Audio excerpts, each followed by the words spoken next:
You sit down in an Asian restaurant, and the table arrives like a small parade. Fish, meat, greens, a glossy stew.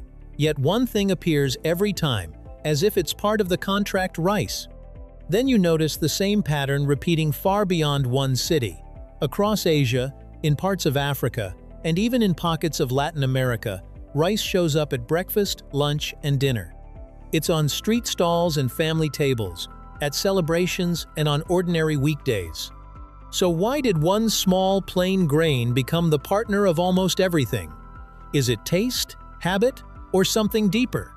By the end, you'll see why meals were built around rice, not the other way around, and you'll take away a 5-second method for cooking rice that actually tastes good.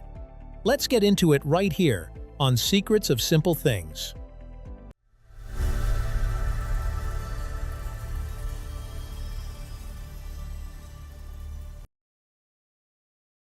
Rice is the foundation, not the side. In many places, rice is treated like a side dish only because it sits beside other foods. But culturally, it often functions as the base, the thing the meal is built on. When a food supplies a large share of daily calories, it stops being optional. It becomes the reliable center, the steady background that lets everything else shine.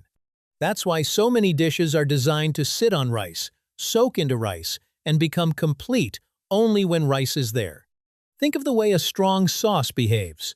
On a plate without rice, it's intense and concentrated. With rice, it spreads. It becomes generous.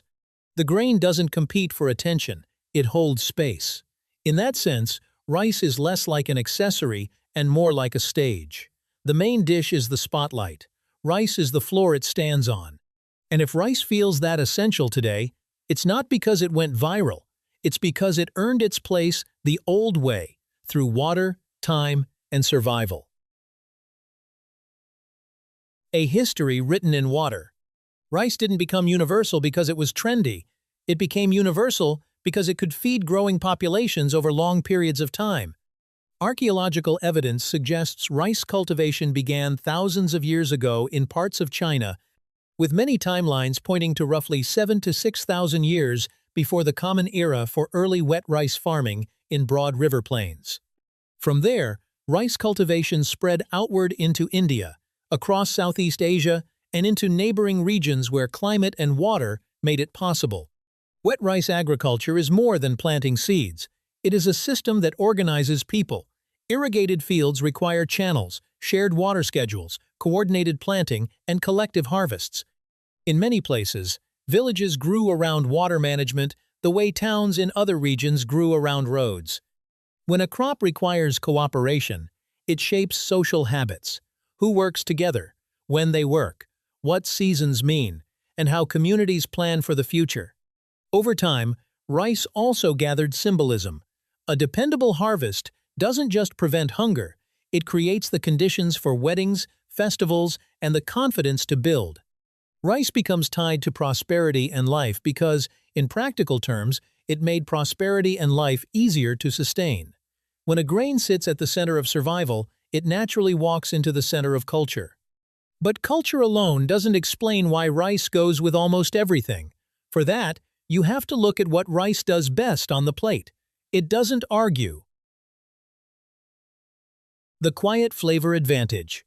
Rice is mild. And that mildness is not a weakness. It is a superpower. Unlike strongly flavored staples, rice can sit beside salty, spicy, sweet, sour, or deeply savory foods without arguing with them. It doesn't overwrite the dish, it frames it. Historically, that flexibility mattered. In many regions, meat and rich ingredients were scarce or expensive. Families learned to cook smaller portions of highly seasoned foods and stretch them across a bowl of rice. A stew that might feel heavy on its own becomes balanced when rice absorbs its broth. A spicy curry becomes easier to eat when rice cools and carries the heat. A small portion of fish feels like a full meal when rice turns it into multiple bites. Over generations, cuisines built a repeating structure, a flavorful dish, plus a neutral base. That pattern isn't laziness, it's engineering. It's how a household turns limited resources into satisfaction again and again, without needing a new invention each time. Rice also traveled because it could fit into many climates and many hands. In West Africa, rice became part of everyday cooking in ways that feel as natural as it does in Asia, paired with stews, sauces, and grilled fish, carrying heat and richness without competing. In parts of Latin America, rice often sits beside beans, meats, and braises for the same reason. It turns a small amount of protein and seasoning into a meal that feels steady and shared. Different continents, different spices, the same structure, a calm base underneath a louder dish. And rice is practical in the kitchen in a way bread or noodles can't always match. You can cook a pot once and portion it across the day. Leftover rice can be reheated, fried, shaped, or turned into porridge. It becomes tomorrow's breakfast without feeling like yesterday's leftovers. That kind of flexibility reinforces the habit. When life is busy, the foods that survive repetition win.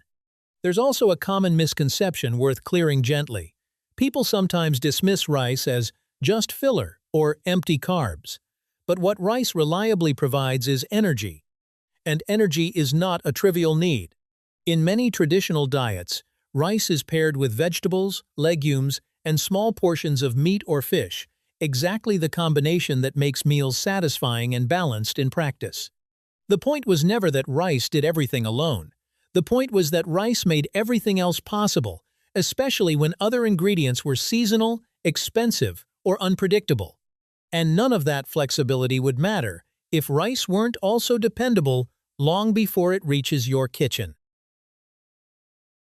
Reliable to grow, easy to keep. Rice also earned its place because it works well as a crop. In irrigated fields, rice can produce large yields from relatively small areas of land, which helped sustain dense populations for centuries. Irrigation made harvests more reliable, and later agricultural improvements increased yields even further. Abundance turns into affordability, and affordability turns into tradition. Then comes the quiet miracle of storage. Once harvested, rice can be dried and kept for long periods without spoiling. That matters more than it sounds. A society is not only fed by what it can grow, it is stabilized by what it can store. Between harvest seasons, during storms, through political uncertainty, a sack of dry rice is a form of calm. It is food that waits. When a staple is widely available, dependable year after year, and capable of sitting safely in the pantry, it becomes the default answer to hunger, not because it is glamorous, but because it is faithful. Storage makes a food safe. Cost is what makes it daily. Why rice stays: cost, efficiency, and enough. Rice is generally cheaper than meat, dairy, and many other staple foods, yet it provides steady calories and energy, which makes it reliable for daily life. In many developing regions, rice forms a significant share of food intake because it helps families meet basic needs without financial collapse. It also stretches meals. A small amount of fish, vegetables, or meat can become a full table when rice is there to carry it. For households feeding several people, that isn't a cooking preference, it's a strategy. And strategies, once proven, become habits that get passed down. Even when people move to cities and diets globalize, rice often remains one of the most cost-effective foods available. It fits into busy schedules, stores well, cooks in predictable ways, and turns whatever you have, leftover stew, a fried egg, a handful of greens, into something that feels like dinner. And after enough dinners like that, rice stops being a strategy. It becomes a feeling. From practical to personal. Eventually, rice moves beyond practicality and becomes identity. The foods you grow up eating shape what feels complete later in life. In many cultures, a table can be covered in dishes and still feel unfinished without rice. It's not only about hunger, it's about the emotional shape of a meal. Language sometimes reveals this. In some places, the concept of eating is closely tied to eating rice, even when the plate contains many things. That's what happens when a staple becomes routine. It stops being noticed. It becomes the background music of daily life. And background music is powerful. Even with fast food, modern appliances, and endless choice, many people return to rice as comfort. It tastes like home because it has been home quietly, consistently, through generations. That's why, in some languages, "have you eaten" basically means "have you had rice?" Not because people lack imagination, but because rice became shorthand for being cared for, proof the day is held together. It keeps showing up and works. Which brings us back to the most practical question of all. If rice is the foundation, how do you make the foundation taste good? The 5-second rule for rice that tastes good. Here's a 5-second rule you can remember in any kitchen. Rinse, water, rest. Rinse until the water runs mostly clear. That washes away excess surface starch, which helps rice cook cleaner instead of turning gluey. Water next. For everyday white rice, use a simple finger joint guide. Once the rice is level in the pot, add water until it reaches about 1 knuckle above the rice. It's not perfect for every variety, but it's surprisingly reliable for the rice most people cook at home. Then, rest. When the rice finishes cooking, turn off the heat and leave the lid on for about 10 minutes. This is where the grains settle, finish steaming, and become evenly tender. After that, fluff gently. You'll feel the difference immediately. Less wetness, more fragrance, better texture. Rice doesn't need to be complicated. It needs to be respected as steam management.